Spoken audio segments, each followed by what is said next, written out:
जो सबके मुक्त होने की बात करता हो। ठीक है, आप वेदांत पढ़ोगे ना तो वेदांत भी ऊपर से गुजरता है। और महर्षि पतंजलि का जो योग है वो कहता है कि जुर्म से उठो, कहता है कि हम किसी को छोड़ेंगे नहीं, सबको मुक्त करेंगे। ठीक है, योग दर्शन एक ऐसा शास्त्र है जो कहता है कि हम सबको मुक्त करेंगे, जो निम्न से निम्न है, नीच से नीच है, उसको भी मुक्त करेंगे। ठीक है, दुनिया का ऐसा अद्भुत शास्त्र कहीं नहीं है, कोई नहीं है ग्रंथ। दर्शनों में तो इसके जैसा कोई बिरला ही दर्शन है। सभी दर्शनों को समझना बड़ा कठिन है।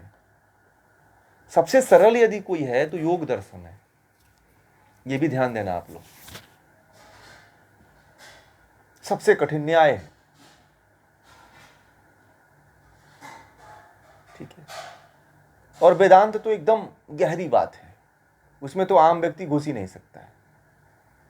ठीक है, वेदांत दर्शन में यदि आप जाओ तो वेदांत में तो आप घुस ही नहीं पाओगे, क्योंकि यदि कोई निम्न क्लास के व्यक्ति को कहा जाए कि तुम वेदांत का ज्ञान लो तो वो तो उसके ऊपर से जाएगा। परंतु महर्षि पतंजलि का जो योग दर्शन है उसमें निम्न, मध्यम और उच्च तीनों प्रकार के वर्गों के लिए बात कही है। ऐसा कोई है होगा दर्शन, बताइए। ऐसा दर्शन मैंने जब इसके बारे में समझा तो मैंने कहा कि अरे इसके जैसा तो कोई विज्ञान ही नहीं है, इसके जैसा तो कोई मोक्ष शास्त्र ही नहीं है।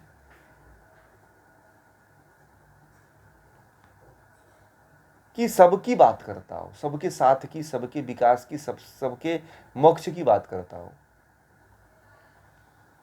ये छोटा से छोटा व्यक्ति है, एक अदना से अदना व्यक्ति है जिसने अभी जीवन में चलना नहीं सीखा है, उसको भी महर्षि पतंजलि चला देते हैं। ऐसा शास्त्र है ये योग दर्शन।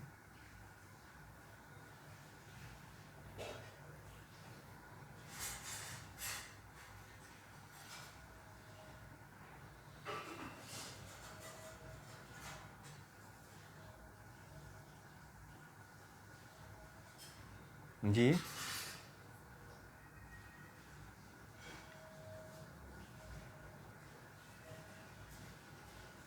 हाँ, क्रिया योग बहुत ज़बरदस्त चीज़ है। वृत्ति और क्रिया योग, मैंने जो जो मुख्य देखिए, इस पे बहुत लोग ध्यान ही नहीं दिलवाते हैं। क्या होता है कि इसको ऐसे पढ़ा के निकल निकल जाते हैं कि लोगों के कुछ समझ ही नहीं आता है। भागने वाले जितने मैंने देखा योग के आचार्यों को, गुरुओं को, सन्यासियों को, सब भागते हैं लोग। और जो फोकस करना चाहिए व्यक्ति को वो फोकस कराते ही नहीं है। समस्या ये आ जाती है। अब व्यक्ति को जो फोकस नहीं कराओगे तो ध्यान कैसे देगा भाई। मुख्य विषय क्या है? तप है, स्वाध्याय, ईश्वर प्रणिधान है। ये जीवन का मैं अपने जीवन का ध्येय विषय, ये अपने जो सानिध्यम योग है इसका ध्येय विषय है, ये ध्येय कोटेशन है ये, तप, स्वाध्याय, ईश्वर प्रणिधान। क्योंकि तप करना पड़ेगा भाई, बिना तप का तो कुछ होता नहीं। स्वाध्याय करना पड़ेगा, स्वाध्याय हमारा मुख्य विषय है। बिना स्वाध्याय का जीवन में आप सफल नहीं हो सकते हो, और बिना स्वाध्याय का कोई मुक्ति नहीं प्राप्त कर सकता है।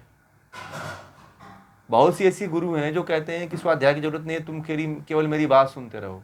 कोई भगवान हो गए क्या हैं कि आपकी बात, मेरी बात सुनोगे आप लोग?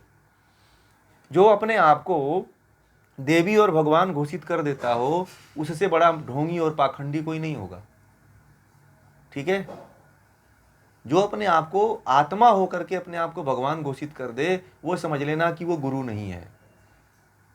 और जो अपनी पूजा करवाता हो वो तो महाढोंगी है, महापाखंडी है वो।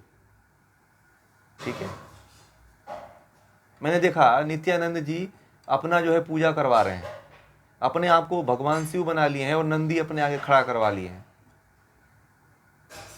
ठीक है, उन्होंने एक नया देश बना दिया है कैलासा। अमेरिका ने वो छीन लिया, वो जो दिया हुआ था उनको अधिकार। भारत के विरोध में उन्होंने बोला, अधिकार छीन गया।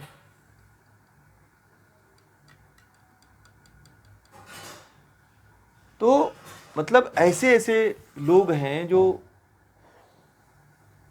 योग दर्शन पे ध्यान को केंद्रित नहीं करते हैं। वो सोचते हैं कि यहाँ भटको वहाँ भटको, अरे कहीं नहीं भटकने की जरूरत है आपको। केवल योग दर्शन आपको मुक्ति दिला सकता है, और कोई ग्रंथ पढ़ने की आवश्यकता है ही नहीं। मैं आपको बता दूं, केवल यदि आप लोगों ने योग दर्शन को पकड़ लिया ना, तो उससे भी इसी से आप लोग मुक्त हो जाओगे। किसी दूसरे ग्रंथ को पकड़ने की आवश्यकता है ही नहीं। और मैं तो अपने जीवन के मुख्य केंद्र में योग दर्शन को ही रखता हूं। मैं इसीलिए आपको भी कहता हूं कि आप लोग भी अपने जीवन के मुख्य केंद्र में योग दर्शन को ही रखना। मैं हर शास्त्र को पढ़ा सकता हूं, हर ग्रंथ को पढ़ाता हूं, हर तरह के ग्रंथों को मुझे जानकारी है। और मैं जैसे योग दर्शन पढ़ाता हूं उस तरह से वो भी दर्शन पढ़ाता हूं। परंतु मैं योग दर्शन को प्रेफरेंस देता हूं, उतना किसी भी ग्रंथ को नहीं देता हूं। क्योंकि मुक्ति इससे बहुत सरल है, सहज है। क्योंकि इसमें क्रियात्मकता है, और एक स्टेप वाइज स्टेप है जिससे आदमी पहुंचता है। वास्तव में जब अनुभूत करोगे ना आप लोग, तो लगता है कि हाँ, स्टेप एकदम सही बताया महर्षि पतंजलि ने। जैसे जैसे आप आगे बढ़ोगे ना इसमें, आपको लगता है कि हाँ, महर्षि पतंजलि ने क्या सटीक ज्ञान लिखा है भाई।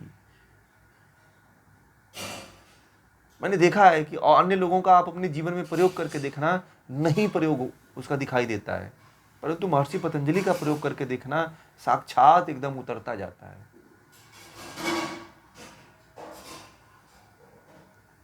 और क्रिया योग आपका यदि पूरे जन्म का संस्कार होगा ना, तो आपको कोई रोक ही नहीं पाएगा क्रिया योग से। मैं बता दूं आप लोगों को, यदि पूरे जन्म का संस्कार यदि आपका होगा, तो क्रिया योग में जाने से आपको कोई रोक ही नहीं पाएगा, आप चले जाओगे।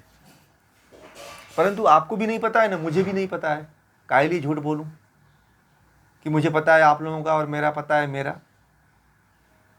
ना मुझे पता है ना आपको पता है। ये तो अभी हमें साधना और करनी पड़ेगी, हमें और तप स्वाध्याय करना पड़ेगा, ईश्वर प्रणिधान करना पड़ेगा। ठीक है। व्यक्ति को जीवन में हमेशा विद्यार्थी अपने आप को बना के रखना चाहिए। मैं भी उसी कैटेगरी में हूं, समझ रहे हैं। जीवन में अपने आप को, चाहे कितना भी बड़ा ज्ञान हो जाए, व्यक्ति को हमेशा विद्यार्थी ही बना के रखना चाहिए। पंडित श्री राम शर्मा का बहुत अच्छा कथन है ये। पंडित श्री राम शर्माचार्य कहते थे कि मैं तो अपने आप को जीवन पर्यंत चाहता हूं कि विद्यार्थी ही बना के रखूं, कि कभी अहंकार न पनपने पाए।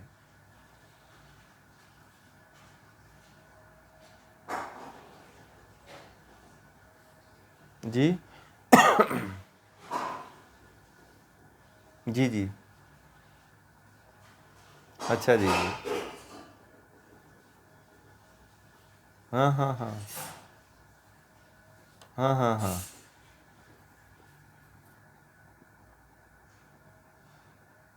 बताइए। आपने बोला नहीं कि मैं यही तो, बताइए। नहीं, ये भाव नहीं रहा ना, यदि विद्यार्थी का भाव नहीं रहा, तो आपके अंदर तत्व ज्ञान कैसे होगा। अब मैंने देखा है, जहां तक टीचर प्रोफेसर और गुरुओं को देखा है ना, वो प्रश्न का उत्तर देने से भागते हैं। ठीक है, उनसे आप पूछ लीजिए तो आपसे क्रोधित हो जाते हैं। मैंने एक प्रोफेसर थे, एक सेमिनार में गया था, उनसे 2-4 प्रश्न क्या उत्सुकता पूर्वक पूछ लिया, वो मेरे ऊपर क्रोधित हो गए। ठीक है, अब उनको लगा कि ये मेरी खिंचाई कर रहा है।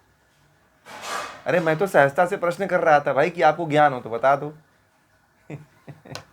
परंतु क्या होता है कि वो लोग डरते हैं, समझ रहे हैं, वो लोग बड़े डरते हैं। मैंने देखा है कि आप 2-4 प्रश्न पूछ दीजिए ना, आपसे बड़े डरने लगेंगे लोग, और देखना आपसे क्रोधित भी होने लगते हैं आप तो। और ये भाव यदि जिसके अंदर है, वही अध्यात्म को जानने का अधिकारी होता है।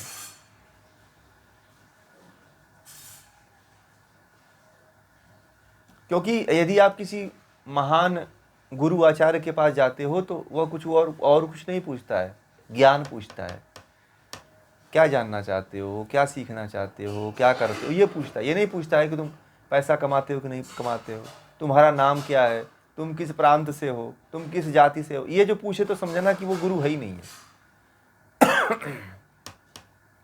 ये भी जान जाना आपकी, वो ज्ञानी नहीं है। फिर वो तो फिर वो किसी राजनीतिक पार्टी वाला व्यक्ति है वो। फिर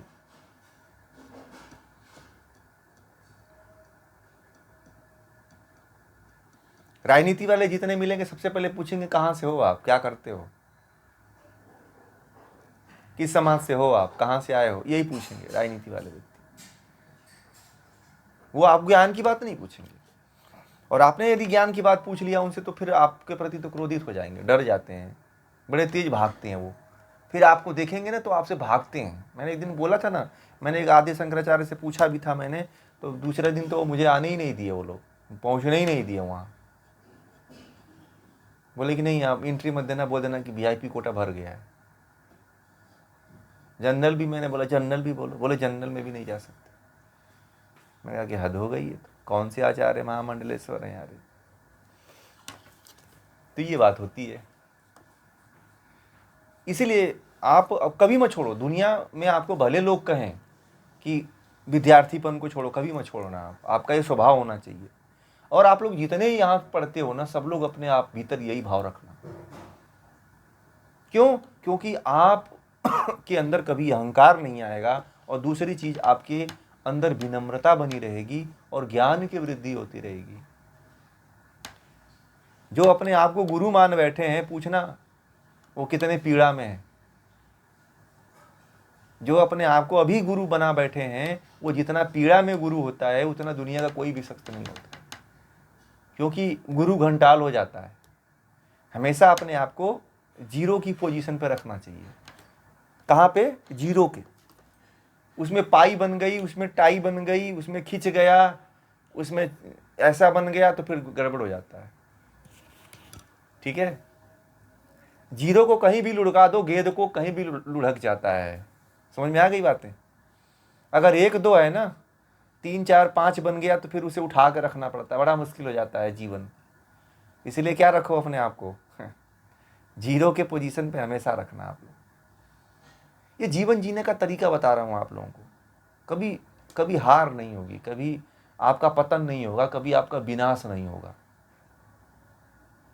कभी नाश नहीं होगा आपका। हमेशा पुनर्नवा की तरह रहोगे। पुनर्नवा का पौधा देखा है ना, अमर बेल देखा है ना, गिलोय। गिलोय कभी नष्ट नहीं होती है।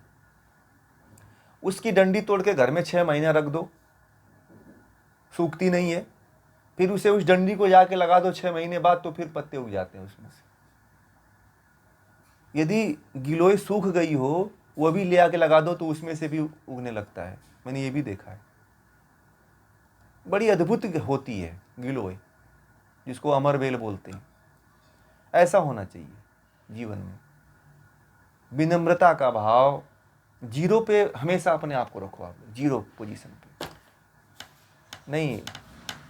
अमरबेल उसको बोलते हैं, अरे गिलोय, जिसकी डंडी खाते हैं लोग, जो बुखार में बड़ा यूज होती है ना। गुड़ूची, अब पता नहीं मराठी में क्या बोलते हैं। हाँ, गुड़बेल। तो ये है, उसकी तरह बनो आप लोग कि कभी तोड़ दो, बीच से तोड़ दो तो भी अपना निर्माण कर लेता है। इसलिए जो है, ये गुण तो अपने अंदर रखो हमेशा, चाहे कहीं भी जाओ आप लोग। पूछने की प्रवृत्ति हमेशा रखना। पूछने की प्रवृत्ति यदि आपकी है तो आप लोग कभी भी